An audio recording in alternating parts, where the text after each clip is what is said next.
L'information de subjectivité inconsciente, ça veut dire la sortie de la subjectivité prédéterminée, de la subjectivité telle qu'elle est causée dans tous les sens du mot dans la société, par les masses médias, par les équipements collectifs.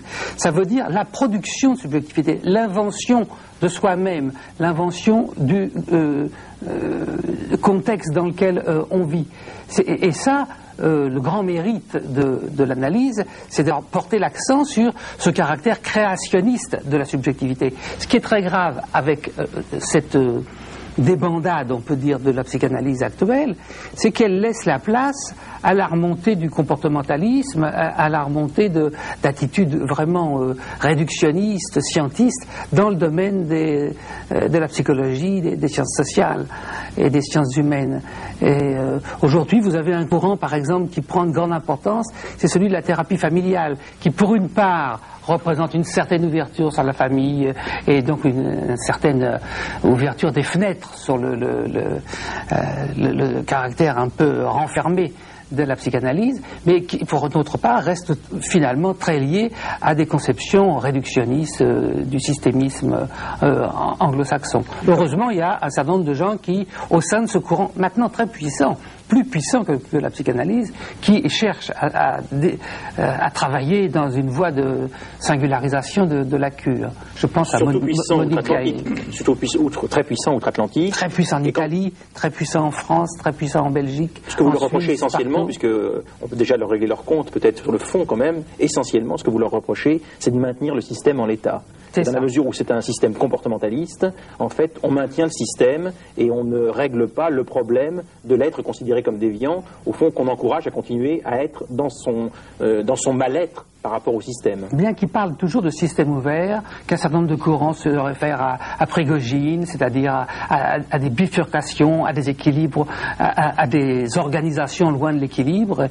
C'est compliqué, c'est un milieu vivant et on ne peut pas non plus régler son compte aussi rapidement. C'est un peu votre tendance, parce que ce que j'ai lu de vous sur le système, sur tout ce qui est système familial, de thérapie familiale, d'ensemble, thérapie de groupe, c'est un peu cette critique, non? Oui, je fais cette critique, mais je participe au congrès de psychothérapie familiale régulièrement. Emmanuel Hirsch, philosophe. Oui, c'est ça, exactement. Partisan, donc très engagé. J'aurais voulu un petit peu revenir sur la première question qui a été posée par Antoine Spire. Vous êtes aussi philosophe, alors j'aurais voulu savoir comment vous articulez un regard de philosophe avec une évaluation du sens des choses, un projet, et un regard de psychanalyste. Est-ce qu'il y a une convergence entre ces deux approches?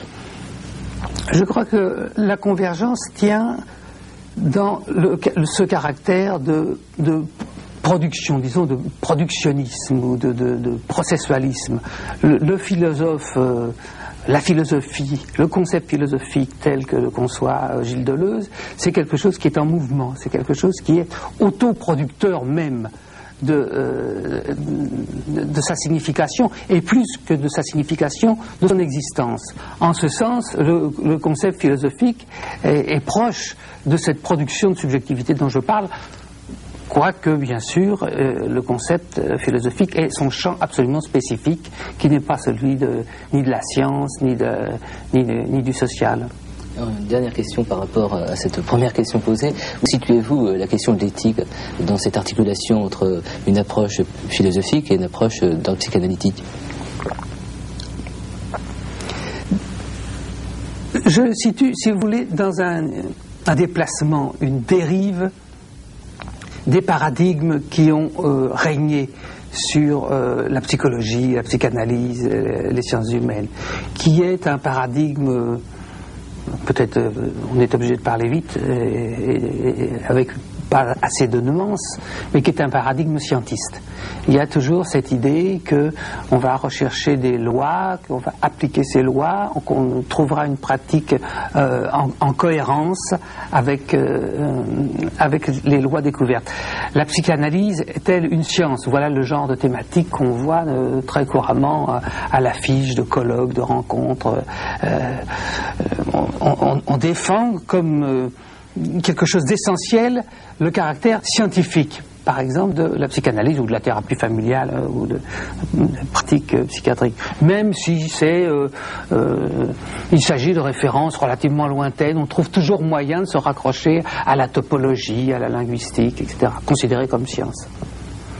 Alors que, pour moi, la question éthique commence justement avec cette rupture du paradigme scientifique et l'entrée dans des dimensions autres.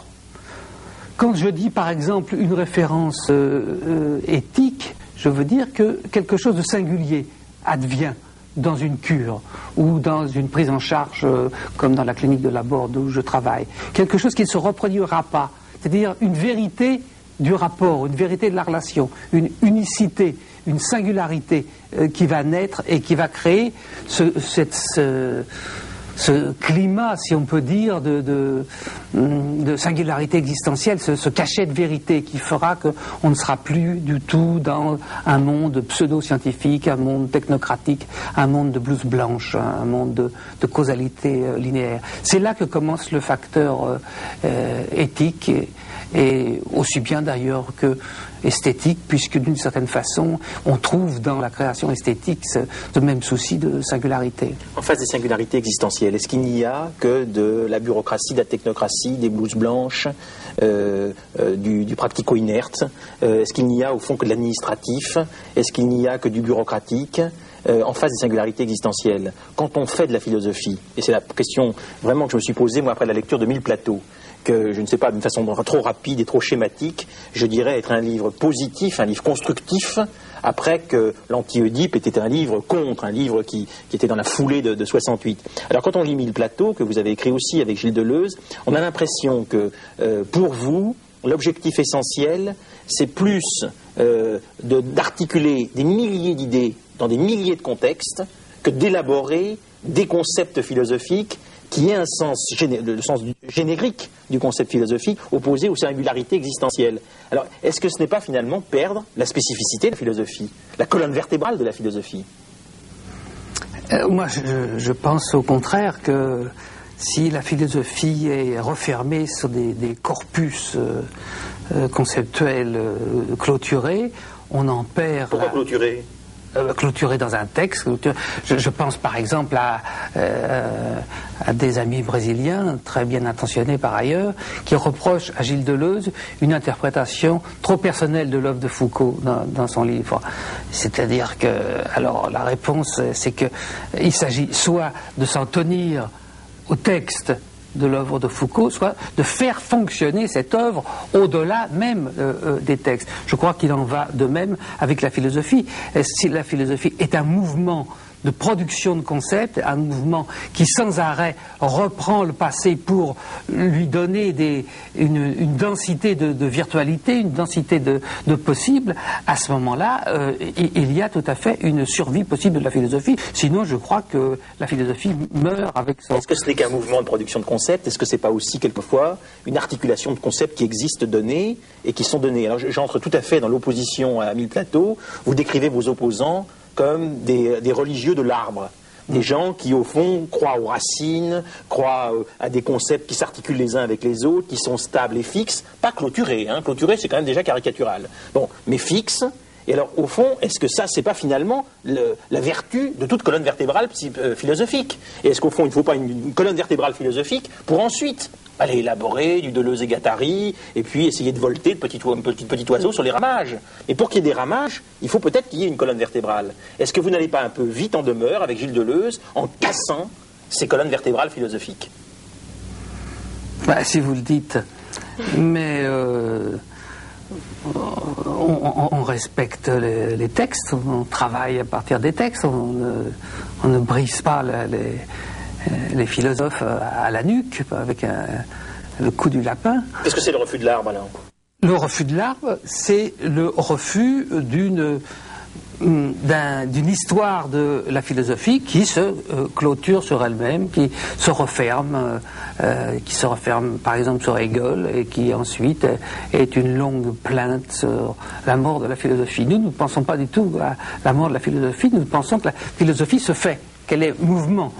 et que même à travers d'autres cultures que la culture occidentale, sous d'autres formes, comme des formes de sagesse par exemple, la philosophie est quelque chose d'essentiel à l'existence humaine, et qu'elle à ce titre, elle n'est pas réservée aux professeurs de philosophie dans les lycées, dans les universités. Mais est-ce qu'elle a un projet? Je veux dire, vous parlez de mobilité, mais mobilité vers où? Parce que finalement, en vous écoutant, je pensais presque à Bergson. Enfin, je veux dire, oui. Voilà. Alors, est-ce qu'il y a un projet de la philosophie, selon vous? Non, je crois qu'il y a un processus philosophique, mais qu'il n'y a pas une finalité, un objectif. Philosophique, en quelque sorte. Oui. Alors, quelle est la signification dans le champ social du philosophique aujourd'hui, selon vous? Aujourd'hui, c'est de reposer un certain nombre de questions sur la production de subjectivité, sur le fait que la subjectivité est engagée dans d'immenses aventures avec les technosciences, dans d'immenses aventures avec la dégradation de la biosphère, d'immenses aventures avec des mouvements démographiques considérables, des brassements culturels. Savoir, est-ce qu'il y a à travers cela une possibilité d'avenir? Est-ce qu'il y a du possible mais y compris à des niveaux très...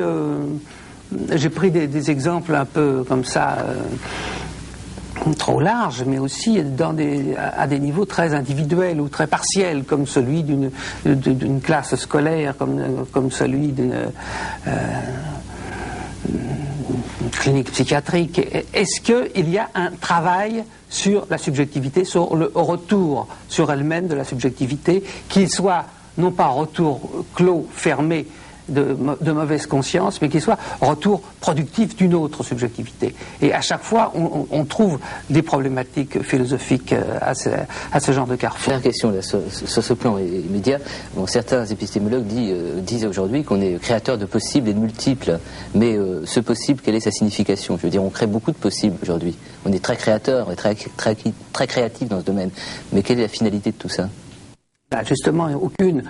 Le problème, c'est de recentrer une finalité en dehors des pseudo-finalités que sont des objectifs économiques, des objectifs d'un certain type d'esthétisme, des objectifs de pouvoir.